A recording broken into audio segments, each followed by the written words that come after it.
नमस्कार, मी आपला मित्र अमोल सांगानी. आपण पाहतात AS न्यूज लाईव्ह.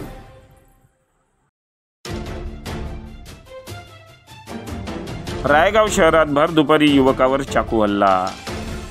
बहिणीला नेहमी त्रास देतो असे म्हणत चिडलेल्या युवकाने एका चाकूने भोसकून जीवाने मारण्याचा प्रयत्न केला.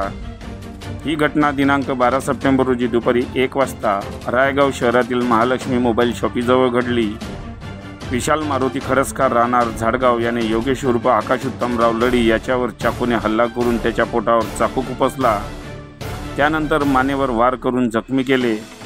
स्वप्नील उत्तम लढी याने दिलेल्या फिर्यादीवरून या घटनेतील आरोपी विशाल मारुती खडसकार याला रायगाव पोलिसांनी अटक केली असून त्याच्यावर रायगाव पोलिसात गुन्हा नोंद करण्यात आला असून अधिक तपास रायगाव पोलीस करीत आहे.